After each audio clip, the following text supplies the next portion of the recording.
인장제 미 홍당 내려서 그 잡아 엄청 많아대.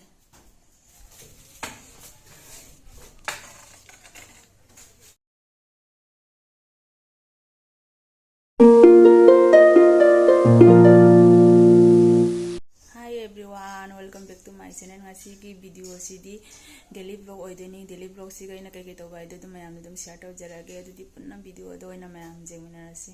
Leise like na bagi he ani fajadra. Kana si satni. Na he ge.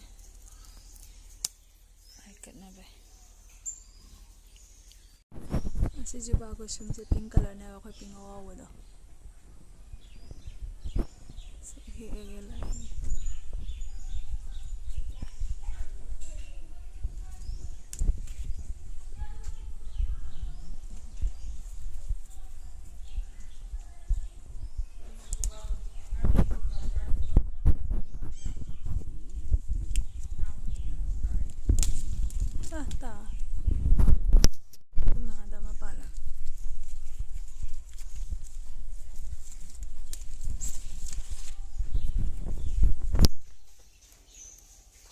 Ayuki dhuk kat na loya.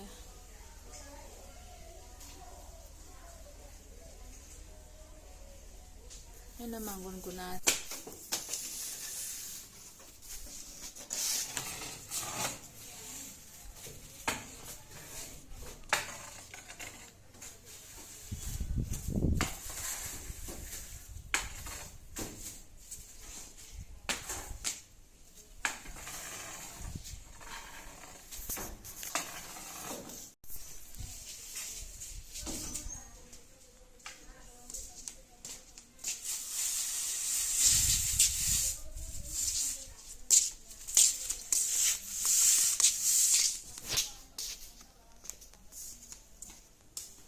Ini aja.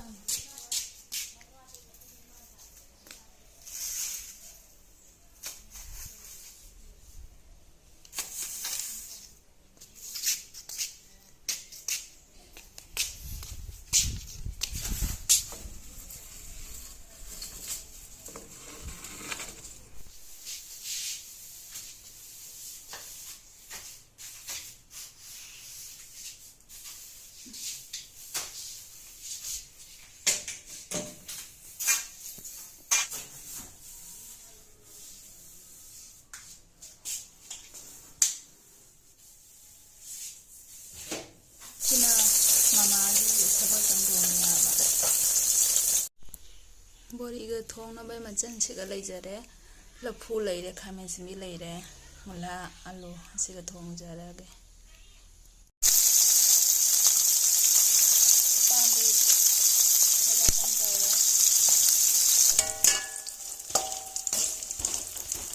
sina bori thong loi ni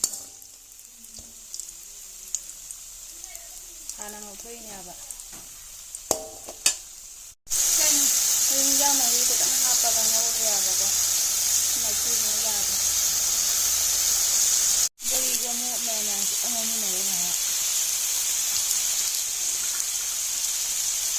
bolore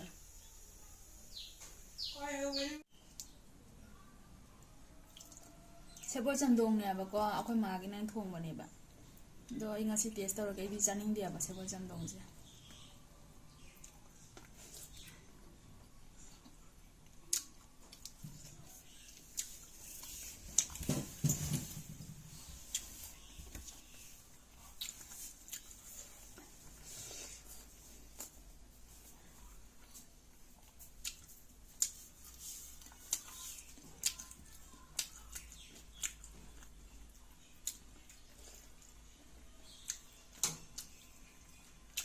thaba wana suramina hinjang je hawre loi chabda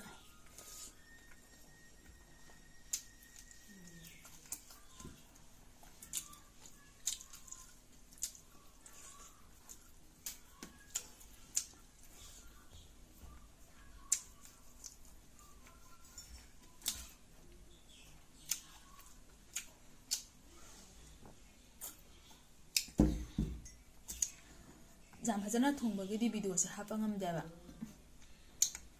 itom tana to bani na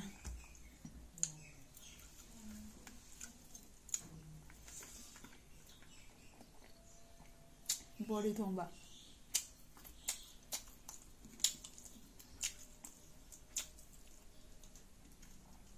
ꯍꯥꯎꯋꯦ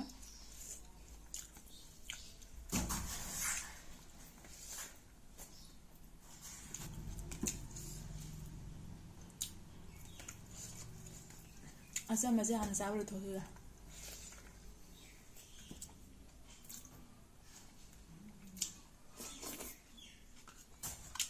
ꯍꯥꯎꯒꯖꯥꯅꯤ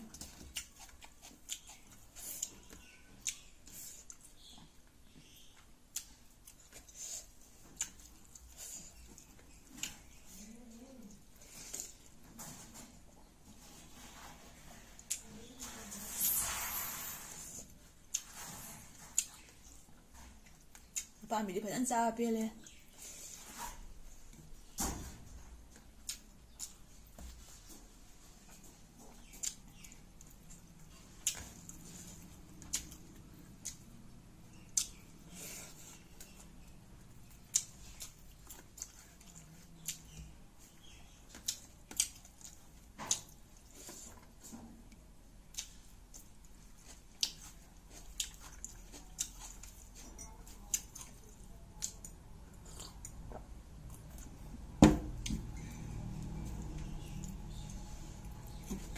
ꯂꯐꯨꯁꯨ ꯃꯀꯛ ꯃꯀꯛ ꯍꯥꯞꯆꯜꯂꯦꯕꯅꯦ ꯍꯥꯎꯋꯦ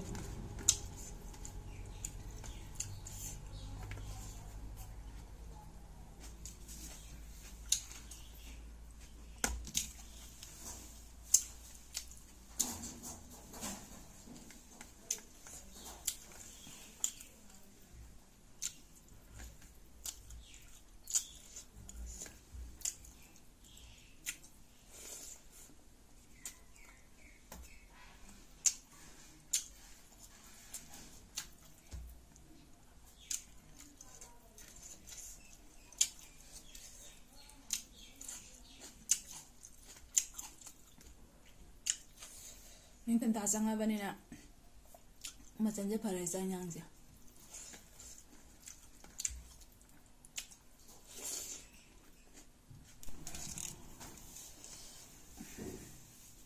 ꯏꯟꯁꯥꯡꯁꯦ ꯃꯤ 3ꯇꯪ ꯂꯩꯔꯁꯨ ꯑꯩꯈꯣꯏ ꯆꯥꯕ ꯑꯝꯇ ꯃꯥꯟꯅꯗꯦ ꯅꯣꯡꯃ ꯑꯃꯅ ꯑꯃ ꯆꯥꯏ ꯑꯃꯅ ꯑꯃ ꯆꯥꯏ ꯊꯣꯡꯕꯗ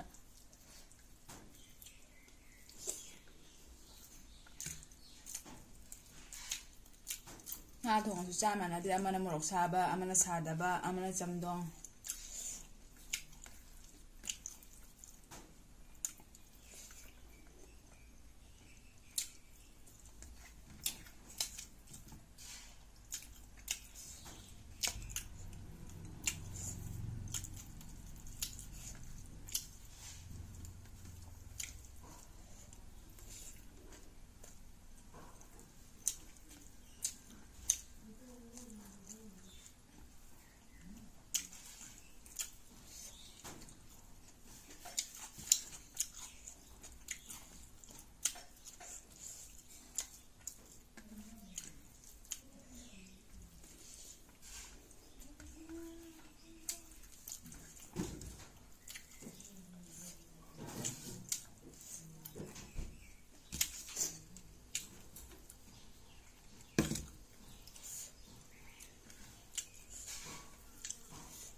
ꯉꯁꯤꯗꯤ ꯃꯇꯥꯡꯁꯤꯗ ꯑꯩ ꯚꯤꯗꯤꯑꯣꯁꯦ ꯑꯗꯨꯝ ꯂꯣꯏꯁꯤꯟꯖꯔꯒꯦ